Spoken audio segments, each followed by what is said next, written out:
UP live today, नजर सच पर। साथियों नमस्कार, आप देख रहे हैं यूपी लाइव टुडे न्यूज। मैं राजकुमार पांडे। आज हमारे साथ खास बातचीत में हैं मिस्टर मेडिको के फाउंडर एंड सीईओ। आपको बता दें कि मिस्टर मेडिको कैंसर स्क्रीनिंग में महत्वपूर्ण भूमिका निभा रहा है बस्ती जनपद में। कैंसर जिस बीमारी का नाम सुनते ही रूह तक कांप जाती है। भारत में लगभग 10 लाख लोग कैंसर की बीमारी से हर साल अकाल काल के गाल में समा जाते हैं। तो बिना किसी भूमिका के आइए हम बात करते हैं मिस्टर मेडिको के founder and CEO doctor Sunil sir से। सुनील सर, स्वागत है आपका। सर, ये मिस्टर मेडिको क्या है? सर, मिस्टर मेडिको हमने एक जो है हमारी टीम ने कैंसर स्क्रीनिंग के लिए, स्पेशली कैंसर स्क्रीनिंग के लिए, वैसे तो हम लोग फुल बॉडी स्क्रीनिंग करते हैं, लेकिन स्पेशली कैंसर स्क्रीनिंग के लिए एक प्रोग्राम तैयार किया है। क्योंकि सबसे जरूरी चीज ये बताना है कि कैंसर को अगर हम प्राइमरी स्टेज में पकड़ पाते हैं तो ही इसका ट्रीटमेंट अवेलेबल है। अदरवाइज अगर हम इसको जो है लास्ट स्टेज में पकड़ते हैं तो कैंसर का अभी तक, जैसा कि आप लोगों को पता ही होगा, वो इसका प्रॉपर जो है ट्रीटमेंट अवेलेबल नहीं है जी। तो हमारी कंपनी जो है काम करती है कि स्क्रीनिंग के माध्यम से कैंसर को प्राइमरी स्टेज में पकड़ने का जी, ठीक है। और उसके साथ साथ हम फुल बॉडी स्क्रीनिंग करते हैं और भी जो सारे वाइटल्स ऑर्गन हैं सारे की स्क्रीनिंग करते हैं, सबकी जो है जाँच करते हैं, चेकअप करते हैं। तो मेन काम हमारा स्क्रीनिंग का है। सर, ये मिस्टर मेडिको का विचार कैसे आया, कैसे शुरुआत हुई इसकी? सर, इसका विचार आया, हम सन 2015 में कैंसर शोध संस्थान में गए थे एक ट्रेनिंग के लिए। एक स्क्रीनिंग की ट्रेनिंग थी, सर्वाइकल कैंसर की स्क्रीनिंग की।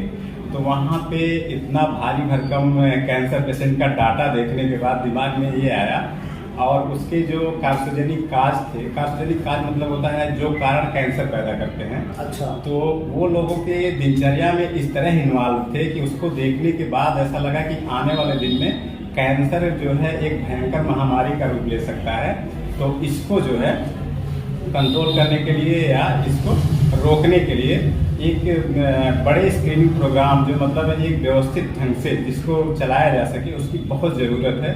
तब धीरे धीरे हमारी टीम ने मिल के, हम लोगों ने एक टीम बनाया, टीम ने मिल के और डाटा इकट्ठा करने के बाद और जितने भी स्क्रीनिंग मेथड थे उनको सिंपलाइज करने के बाद हम लोग जो है इसको शुरू कर रहे हैं।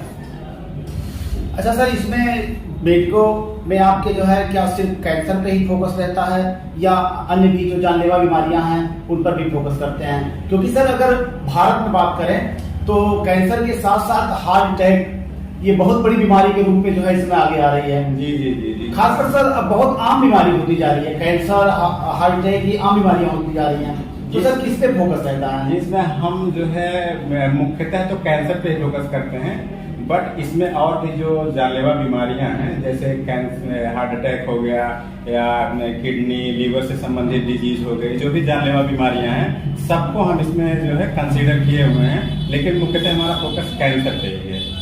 अच्छा सर, ये क्या इसका जो जांच है, स्क्रीनिंग है, आम आदमी के बजट में है या कितना खर्च आता है? बिल्कुल, ये बहुत सही क्वेश्चन किया आपने। इसके लिए हमारी टीम ने बहुत मेहनत किया आम आदमी के बजट में इसको लाने के लिए।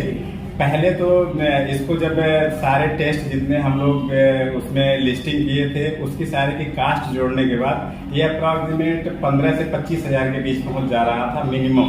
अच्छा। तो फिर उसको जो है हम लोगों को लगा कि नहीं, ये थोड़ा सा जो आम आदमी है 9 से 5 की जॉब करने वाला आदमी है, उसकी वजह से थोड़ा सा ज्यादा हो जाता है, क्योंकि लोग जो है इतना पैसा अमूमन अभी अपने स्वास्थ्य पे खर्चा नहीं करना चाहते। तो हम लोग कोशिशें कर रहे थे कि इसको हम लोग 5,000 के अंदर लाया जाए, क्योंकि जिन लोगों की उम्र 40 साल से कम है उनको कम से कम 2 साल में एक बार, और जिनको 40 साल से जिनकी उम्र ऊपर है उनको साल में एक बार स्क्रीनिंग के लिए अवश्य जाना चाहिए। तो साल में 15 से 20 हजार 25 हजार रुपए अपने स्वास्थ्य के ऊपर, सिर्फ स्क्रीनिंग के ऊपर खर्च करना थोड़ा सा भारी लगता। नौकरी पेशा लोगों के लिए या जो छोटी मोटी नौकरियां करते हैं, तो हम लोग बहुत मेहनत करने के बाद इसको सिंप्लीफाई करने के बाद इसको हम लोग 5,000 के अंदर लेके आए हैं। अब इसका एक इफेक्टिव कास्ट है 4499 रुपए मात्र। जी। अच्छा सर, क्या मान लीजिए किसी का स्क्रीनिंग होता है और उसके भगवान न करे जांच में बीमारी आ जाती है, जी सर, ऐसे मरीजों का क्या करते हैं? अगर उसको कोई बीमारी निकल के आती है तो हमारे जो है एक एक्सपर्ट की टीम है, उसको जो है समराइज करने के बाद पहले तो ये तय करती है कि इनको जो है अभी मेडिसिन की जरूरत है या इनकी लाइफ स्टाइल चेंज करके, इनके खान पान में परिवर्तन करके, मतलब इनकी दिनचर्या में कोई अगर गड़बड़ी है तो उसको सुधार करके क्या सही किया जा सकता है। अगर ये उससे ऊपर की बात होती है, बीमारी किसी गंभीर अवस्था में है, तो उसके स्पेशलिस्ट के पास हम लोग उसको रिकमेंड करते हैं या रिफर करते हैं। अच्छा सर, अगर कुछ शुरुआती लक्षण है तो क्या दिनचर्या में चेंजिंग करके, या अभी आपने कहा कि जो है वो उसके लाइफ स्टाइल में फोकस करके जो है दिनचर्या को सही करके सही किया जा सकता है? जी, अगर किसी को कुछ शुरुआती लक्षण आ रहे हैं, जैसे कोई बंदा है तम्बाकू खा रहा है या कंज्यूम कर रहा है, तो अभी उसको इनिशियल स्टेज में ल्यूकोप्लेकिया हुआ है मुंह के अंदर। ल्यूकोप्लेकिया मतलब व्हाइट स्पॉट हो जाते हैं, व्हाइट पैचेस पड़ जाते हैं, उसको ल्यूकोप्लेकिया कहते हैं। और एक जो है रेडिश स्पॉट पड़ जाते हैं, उसको एरिथ्रोप्लेकिया कहते हैं। तो अगर इस टाइप के लक्षण होते हैं तो उससे कहा जाता है कि भाई यार तंबाकू छोड़ो, ठीक है, तंबाकू छोड़ो। उसके साथ जो है उसको बताया जाता है कि आप जो है नियमित तौर पर दोनों टाइम ठीक से ब्रश किया करो, मुंह की सफाई रखो, ठीक है। और जो उसको कार्सिनोजेनिक चीजें, जो उसको बढ़ाने वाली चीजें हैं, उसको मना की जाती हैं कि इसको बंद करो, ठीक है। उसको फॉलो अप में रखते हैं हम लोग। तो ऐसे सुधार किया जा सकता है। तो उसकी दिनचर्या, जैसे मान लीजिए किसी को फैटी लिवर आ गया 4+ में, तो हमारे एक्सपर्ट उसको सलाह देते हैं कि आप जो है थोड़ा सा ऑयली फैटी चीजें कम खाएं और फिजिकली एक्टिव रहें। तो हम लोग मुख्य रूप से यही कोशिश करते हैं कि अगर उसकी दिनचर्या में बदलाव करके, उसकी लाइफ स्टाइल में मतलब बदलाव करके, खान पान में बदलाव करके अगर सुधार हो सके तो ये सबसे अच्छी बात है। ये हमारा मतलब प्रियॉरिटी यही है कि उसकी जो है लाइफ स्टाइल में चेंज करके ही सुधार लाया जाए। अगर स्थिति कंट्रोल से बाहर होती है तो ही हम लोग उसको एक्सपर्ट को रिफर करते हैं। अच्छा सर, किसी को मिस्टर मेडिको में जो है अगर स्क्रीनिंग कराना है तो क्या ऐसे कैंडिडेट को, पेशेंट तो नहीं कह सकते, विदाउट जो है कैंडिडेट ही कह सकते हैं, कैंडिडेट ही कहेंगे। तो क्या सर ऐसे कैंडिडेट को किसी तैयारी करने की जरूरत होती है या वो कभी भी आके कर सकता है? ये बहुत अच्छा क्वेश्चन आपने किया।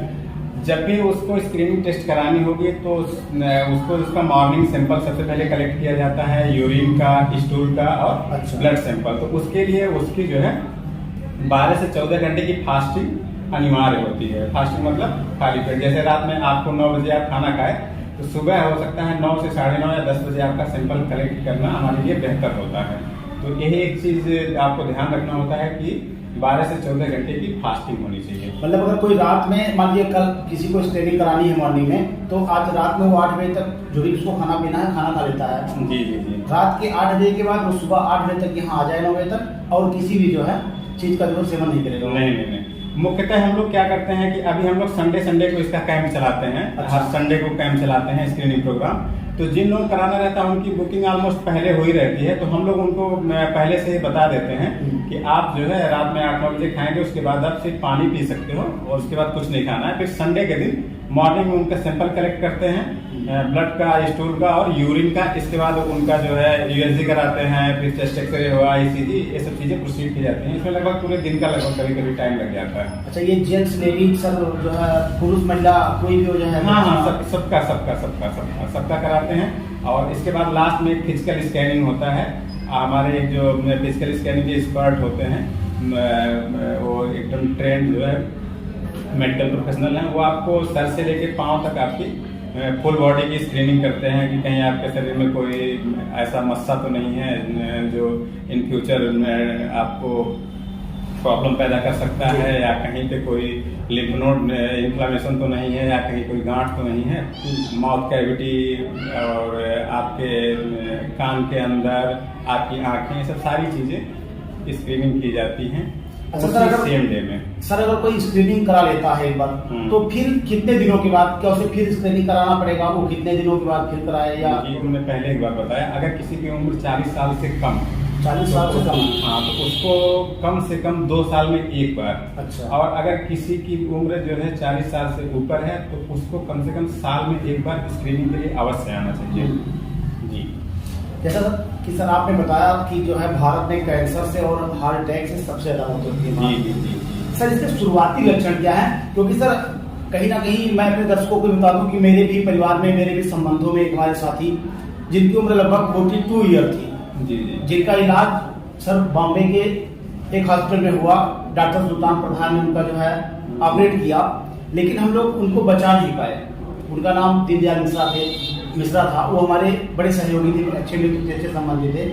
सर हमने बहुत करीब से इस दर्द को देखा है, लेकिन सर हम जहाँ भी गए, हम लोग भारत के बहुत बड़े बड़े हॉस्पिटलों में गए, लेकिन सर हर जगह यही बात सामने आई कि इलाज कराने में लेट हो गया।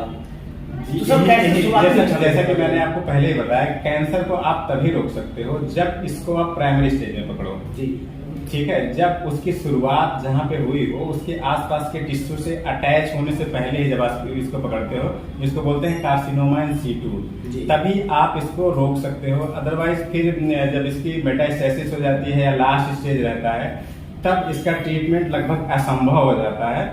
देखिए, इसके जो शुरुआती लक्षण आप पूछ रहे हैं, तो हम आपको कैंसर और हार्ट अटैक के जो है शुरुआती सिम्टम्स बता दे रहे हैं। वैसे तो आजकल हार्ट अटैक के कई बार कुछ सिम्टम नहीं आते, डायरेक्ट आपको हार्ट अटैक आ रहा है। तो इसमें सबसे पहली गौर करने वाली बात यह है, हार्ट अटैक आपका हार्ट जो है स्वस्थ रहे, उसके लिए जरूरी ये है कि आप कम ऑयली मतलब कम फैटी फूड में यूज करें और फिजिकली एक्टिव रहें, ये सबसे जरूरी चीज़ है। और कैंसर के लिए देखिए, कैंसर के कुछ जो है शुरुआती संकेत हैं, 7-8 हम आपको बता देते हैं। जी बिल्कुल। सबसे पहली बात, तो अगर आपके शरीर में कहीं कोई घाव है जो ठीक नहीं हो रहा है, तो उसको जो है आप हल्के में ना लें, वो अपने डॉक्टर को दिखाएं। वो जो है हो सकता है खतरे का संकेत हो सकता है। नंबर 1 चीज। नंबर 2 चीज, कई बार आपका वजन अकारण कम हो रहा हो, आपको उसका कारण ना पता हो, ये भी एक जो है कैंसर का संकेत हो सकता है कि आपकी बॉडी में कहीं कैंसर डेवलप हो रहा हो, उसके कारण जो है आपकी बॉडी का मेटाबॉलिज्म प्रभावित हुआ हो और वजन आपका कम हो रहा हो या अपच हो जाए।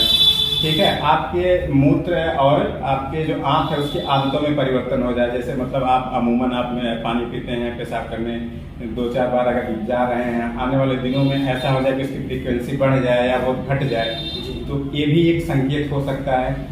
अगर आपके शरीर में कहीं कोई स्राव हो रहा हो, जैसे निप्पल से, महिलाओं के निप्पल से कोई डिस्चार्ज आ रहा है, जैसे जो महिलाएं ब्रेस्ट फीडिंग करा रही हैं उनको तो मिल्क डिस्चार्ज आ सकता है। अदरवाइज अगर वो ब्रेस्ट फीडिंग नहीं करा रहे हैं तो किसी भी प्रकार का डिस्चार्ज आ रहा है तो अब नॉर्मल हो सकता है। आप अपने डॉक्टर से कांटेक्ट करें। या जो है वेजाइनल डिस्चार्ज आ रहा है कंटिन्यू एबनॉर्मल आपको, तो उसको भी इग्नोर ना करें, आप डॉक्टर से उसके लिए कंसल्ट करें। कोई आपके शरीर में कोई गांठ बन गई हो जो बहुत दिनों से जो डिजॉल्व ना हो रही हो, जो खत्म ना हो रही हो सामान्यतः, तो ऐसी भी गांठें खतरे का संकेत हो सकती हैं। आपके माउथ कैविटी में कोई पैचेस पड़ गए हैं या कोई छाले हो गए हैं, ठीक ना हो रहे हो, तो ये भी खतरे के संकेत हो सकते हैं। कोई चीज़ आपको खाने या निगलने में पड़े, जैसा कि डॉक्टर साहब आपने पहले बताया कि हम भारत में, हमारे देश में, हमारे अपने लोग सबसे ज़्यादा कैंसर और हार्ट अटैक की बीमारी से अकाल काल की दाल में समा जाते हैं। जी जी सर, इसके पीछे जो प्रमुख कारण है, जो आपने बताया कि लोगों में जागरूकता ना होना,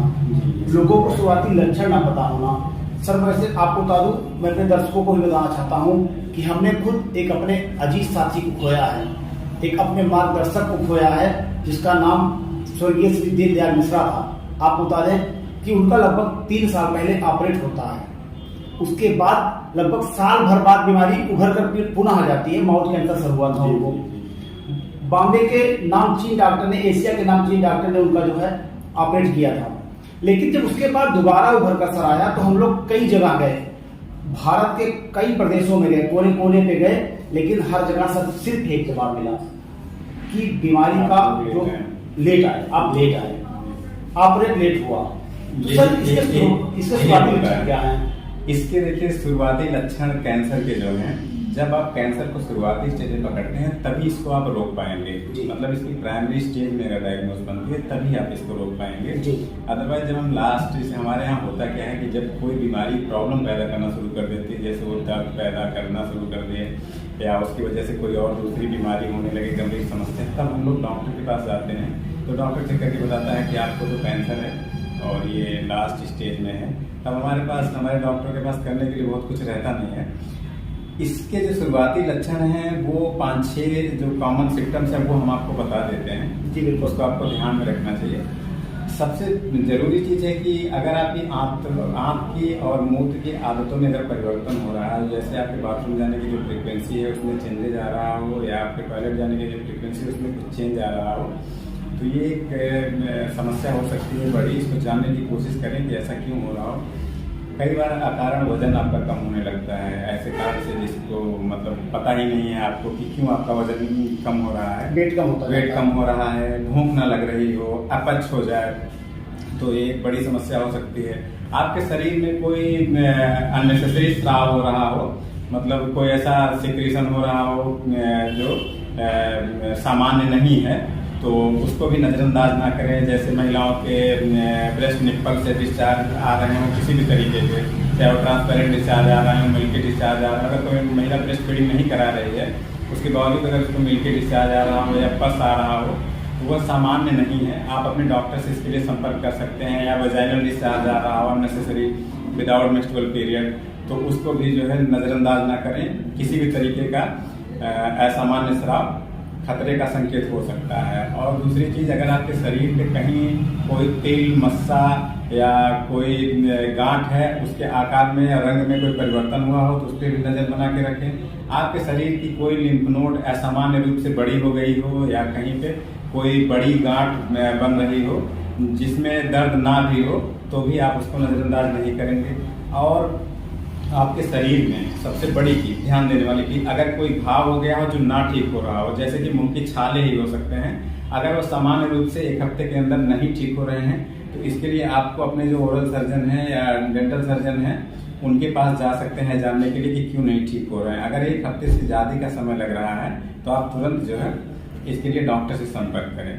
अगर आपको कोई खांसी आ रही हो पुरानी जो सामान्यतः ठीक ना हो रही हो, आपकी आवाज़ में परिवर्तन हुआ हो या आपको कई बार खांसी या मुंह से ब्लड आया हो, तो भी आप जो है इसको हल्के में ना लें। आप अपने डॉक्टर के पास जाएं और जानने की कोशिश करें कि ऐसा क्यों हो रहा है। तो ये हो गए इसके शुरुआती लक्षण, जिसको आप ध्यान में रखेंगे कि हो सकता है आप सामान्य रूप से इसको लास्ट स्टेज में पहुंचने से पहले ही आप इसको समझ पाएं।